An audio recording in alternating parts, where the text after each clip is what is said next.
Hey guys, and welcome back to another unboxing vlog. So for today's video, mag-unbox tayo ng Space Molly Vans.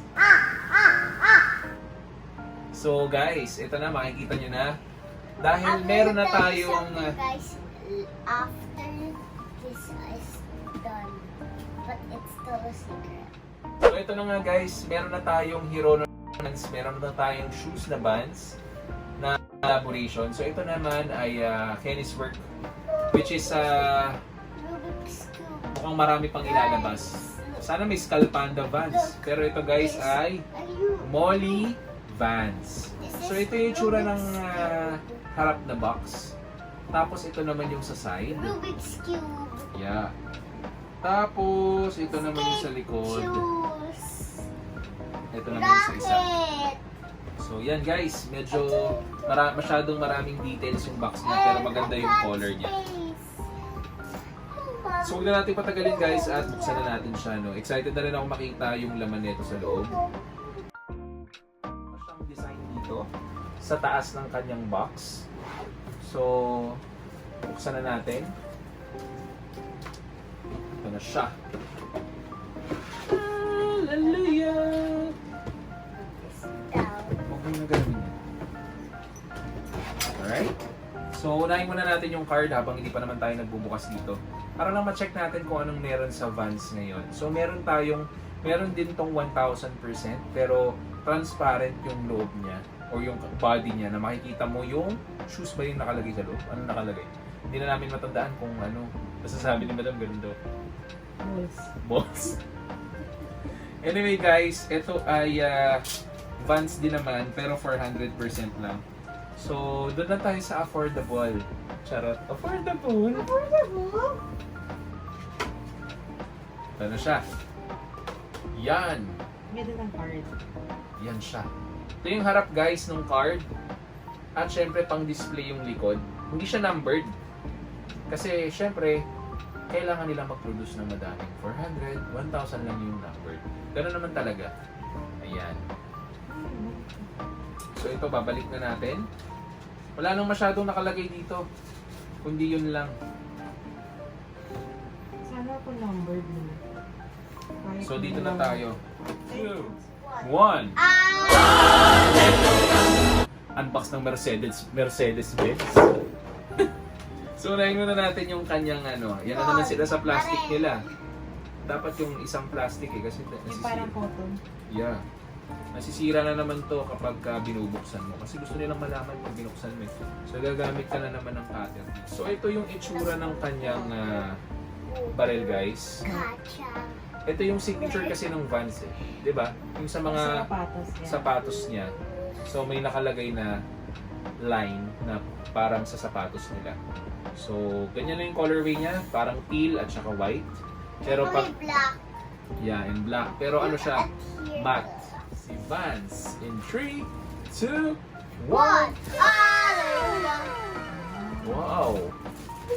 Alam mo, hindi ka takot manilaw siya kasi manilaw na siya. Yeah. Ano siya eh, off-white. So, ito na siya. Tapos yung kanyang helmet, tatanggalin natin. Maganda yung colorway niya. Alam mo yung naaalala ko dun sa helmet niya, yung parang sa, ano ba tawag dito, yung malaki na 1,000%, yung Maylene. Halos kakulay nito yung Maylene eh. Sagdating lang naman sa helmet. Anong klaseng meaning? Yung Maylene na color, yung color white, red, and something. 1,000%. Yung unang meaning. Oo, yung unang Maylene. So ito na siya in all its glory. So sa mga nag-unbox ng mga 400 dyan, ano ang ginagawa ninyo sa mga box ninyo? Tinatapon nyo na ba? Wag pwede. Or ginagawa nyo yung display? Pwede mag-display. Pero ito kakaiba. Alam nyo kung bakit? Meron siyang gloves. Marami. Di ba? Ngayon ko lang napansin, meron siyang ilagay gloves. yung ano, Yung baril. baril. Talaga ba? Joke lang. Tsaka, yung ibang So unang mo mapapansin dito guys, ayan, nagsusumigaw Vans, merong skateboard sa side. wow. Pagdating sa likod, meron ulit nakalagay na Vans. Tapos, dito sa kanyang, yung signature nila na mga checkered sa mga shoes, which is commonly na meron sa Vans. At yung, syempre dito guys, makikita nyo sa shoes niya, nandun din yung sign nung nakalagay dun sa baril niya, which is ito yon. Yan. Tapos, pagka inangat natin siya, ito yung itsura ng face niya guys. Yan. So, yan. Actually, maganda yung pagkakagawa nila dito, lalong-lalo na dun sa helmet. Kasi parang ginawa na nilang two-tone. Bibihira sila ng two-tone sa helmet, di ba ma? Parang ngayon lang natin halos nakita tong Tuton ba yan? two-tone. Kalahating may pagka-blue, kalahating may pagka-orange. Hindi rin naman. Meron no yung mga Alin? heartbeat. Anong kulay? Transparent as pink. Oh, pero ito, two colors eh. Ah. So pagdating dito sa parang lining ng kanyang helmet guys, simula blue, papunta ng pink, papunta ng peach.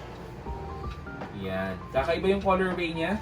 Ito hindi ko alam kung bakit may color blue dito. Pero siguro dinagdag lang nila as art. Pagdating naman sa feet guys, Baka na-mistake sila. ayan, may nakalagay na Vans talaga. Papa, baka na-mistake sila. I don't know. But, mapapansin nyo dito guys, meron siyang tatlong color. Meron siyang teal, meron siyang hot pink, at meron siyang may pagka-brown. So, hindi ko alam kung brown to or tan. Hindi ko alam kung ano rin significance na itong tatlong kulay na yan. Pero ito yung itsura niya pagka nilagay na natin yung kanyang baril. So, lalagay na natin. It's the Medyo masikip siya. So, So, huwag huwag natin ilagay. Kasi guys, pagka nag-400 talaga kayo, huwag nyo ilalagay ito. Lalo na kung i-store nyo lang na nakalagay yung baril niya. Kasi pagka tinanggal nyo yung baril, tagal na nakalagay sa kamay niya, pwedeng matanggal yung kanyang paint. So, mag-ingat ka lang rin. So, ito kaya yung ginagawa namin, tinataas lang namin yung isang kamay niya. Ganyan lang kami display. Yan. So, ito na nga guys, unbox na natin yung ating Space Marine Vans. Ito yung itsura ng harap, ito yung itsura ng side, ito yung itsura ng likod. So, paano guys? Ayan.